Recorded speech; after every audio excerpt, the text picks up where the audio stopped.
안녕하세요. 허브경제TV입니다. 오늘 하이브라는 종목을 좀 보도록 하겠습니다. 오늘도 미국 지수가 많이 밀렸었죠, 어저께. 그러면서 오늘도 우리나라 시장도 마이너스 3% 정도까지 밀렸다가 어느 정도 회복을 해줬다. 그래서 조금 힘든 시장이었겠다라고 생각이 됩니다. 이럴 때일수록 멘탈 관리 잘 하셔야 된다. 마음이 꺾이면 안 된다라고 좀 말씀을 드릴게요.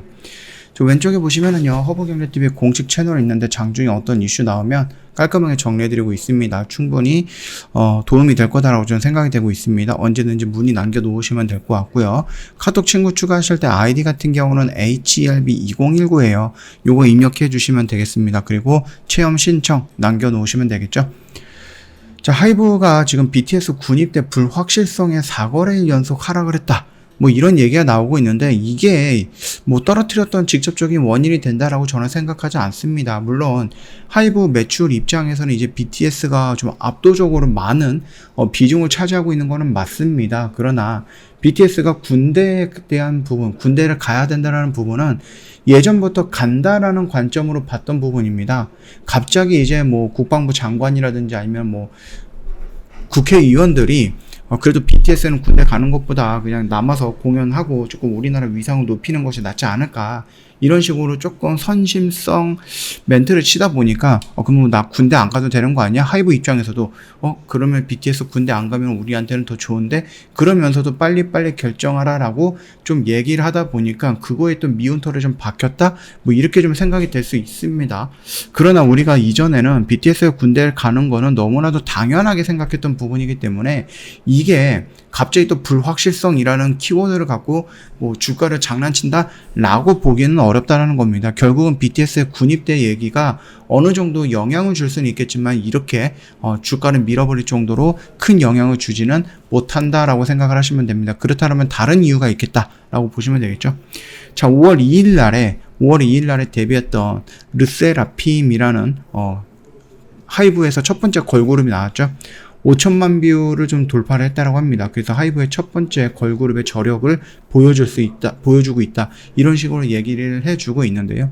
아무래도 BTS의 소속사에서 새로운 그 걸그룹이 데뷔했기 때문에 그것도 그동안 이제 보이그룹만 있었는데 새로운 처음 걸그룹이잖아요. 그러다 보니까 사람들의 많은 관심을 받게 된 거다.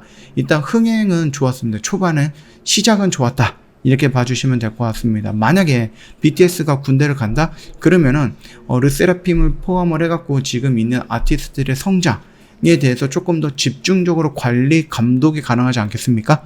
그렇게 본다라고 하면은 서로 윈윈이 되는 겁니다. 하이브 입장에서도, 그 다음에 후속 아티스트, 후배 아티스트들도, 그리고 나중에 BTS가 컴백을 했을 때에도 굉장히 좋은 시너지 효과를 낼 수 있다라고 봐주시면 될 것 같습니다.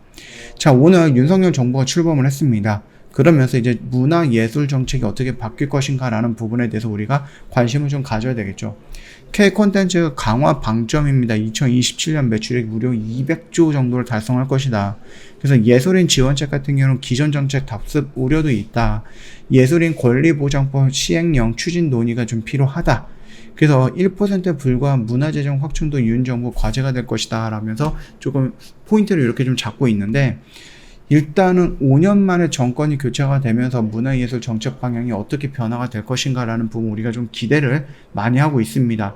왜냐하면 그 5년이라는 기간 안에 컨텐츠가 어마어마하게 성장을 했거든요. 특히 K 영화라든지 드라마라든지 아니면 K-팝 아티스트들의 성장은 어마어마하다. 특히 OTT 채널로 통해서 전 세계에 뿌려지고 있는 우리나라의 드라마의 위상, 우리나라 영화의 위상, 우리나라 노래의 위상, 이런 것까지 본다라고 했을 때 이전과는 지금은 조금 다르다. 그렇기 때문에 뭐 국민의힘도 그렇고 윤석열 정부도 그렇고요. 이 K 콘텐츠를 무시할 수 없게끔 되어 있다고 좀 보시면 됩니다. 그러면서 이 K 콘텐츠에 대해서 어느 정도까지 올릴 것인가 라는 부분은 우리가 좀 지켜봐야 되는 부분이겠죠. 윤석열 정부의 110대 국정 과제에 따르면요, 새 정부는 문화 공연으로 행복한 국민, 품격 있는 대한민국으로 만들겠다. 이런 기조 아래에 문화예술 정책을 추진을 한다라고 합니다. 국정과제는 일상이 풍요로워지는 보편적 문화복지시설, 공정하고 사각지대 없는 예술인 지원체제 확립, 그 다음 K컬처의 초격차 사업화, 이런 부분이다라고 했는데, 일단 K 콘텐츠 강화에 비중을 둔 점이 눈에 띈다라고 좀 보시면 될 것 같습니다. 이거를 위해서 무려 200조 정도의, 그 다음에 수출액은 230조 정도, 한류 팬 수 2억 명 정도를 달성하는 것을 목표로 하고 있다라고 좀 얘기를 하고 있네요. 이거를, 이 금액은 뭐 지원을 하겠다 그런 거는 아닙니다. 육성을 해가지고 2027년 정도면 컨텐츠 매출액이 200조 정도가 나올 거고, 수출한 게 230조 정도가 될 거고요. 한류팬은 2억 명 정도 될 거다. 이런 거를 목표로 해서 만들겠다. 그렇게 얘기하는 겁니다. 지원을 직접적으로 돈을 투자하겠다라는 것은 아니거든요. 그 점 참고하시면 되겠고, 일단 미디어 컨텐츠 사업 컨트롤 타워를 설치한다. 그리고 K 콘텐츠의 해외 진출을 지원하기 위해서 해외 전진 기지 구축을 하겠다. 세계적인 콘텐츠 IP 보유 기업을 육성하기 위해서 정책 금융 지원을 한다. 메타버스 실감 콘텐츠 OTT 등 신시장을 주도를 위해서 그 콘텐츠 제작 지원 및 인력 양상을 추진한다, 이렇게 얘기를 해주고 있습니다. 다만 여기서 살짝 걸리는 부분들이 뭐가 있냐면은, 문화체육부 관광부, 그 다음에 방송통신위원회, 과학기술정통부 등이 참여하는 컨트롤 타워거든요. 그러니까 이거 같은 경우는 물론 지금도 그렇겠고 앞으로도 그러겠지만 정부의 개입이 있다라는 얘기입니다. 뭐 지원을 해주려면 당연히 정부의 개입이 있어야 되는 건 맞기는 하지만, 그 정부의 개입으로 인해서 이 컨텐츠의 성향이 한쪽으로 치우친다든지, 아니면 컨텐츠의 성향이 조금 뭐라 그럴까요? 정부의 입맛에 맞게끔 움직인다든지 이런 경우는 없겠죠. 당연히 없겠죠. 이런 일이 있을 수는 없죠. 우리나라는 민주주의 국가이기 때문에. 그렇게 본다라고 했을 때는 그 부분에 대해서는 살짝 내려놓고, 걱정을 내려놓고 진행을 해도 되지 않을까라고 보고는 있습니다. 다만 조금 걱정이 되는 부분도 있기는 합니다. 그거까지만 좀 말씀을 드리겠고요. 자, 일단은 이런 식으로 해갖고 윤석열 정부에서도 이렇게 조금 진행을 할 거야 라고 얘기를 해주고 있기 때문에, K 콘텐츠의 성장이라든지 이런 부분에 대해서는 우리가 계속해서 좀 유지를 하면 될 것 같다. K 콘텐츠의 성장에 중요한 IP 같은 경우는 K-팝이 있습니다. 그 K-팝의 중요한 IP 같은 경우 뭐가 있습니까? 아티스트들이 있겠죠. 어떠한 소속사에 들어가 있는 아티스트들, 그 아티스트들이 그 회사에 고유한 IP 역할로 진행을 하게 될 겁니다. 그렇다고 했을 때 하이브에 들어가 있는 IP는 어마어마한 국제적인 IP가 하나 있습니다. 뭐요? 방탄소년단 BTS라는 부분입니다. 그래서 이 BTS를 이용해서 이런 IP를 활용을 한다라고 했을 때에는 충분히 지금도 어마어마한 수익을 끌어내고 있는데, 앞으로도 더 큰 수익을 끌어낼 수 있을 것이다 라고 좀 보시면 될 것 같습니다. 하이브 음반 판매량 추이를 본다라고 했을 때는요, 계속해서 증가하고 있습니다. 물론 여기에 뭐 새로운 아티스트들이 참여를 함으로써 이렇게 올라가고 있는 거죠.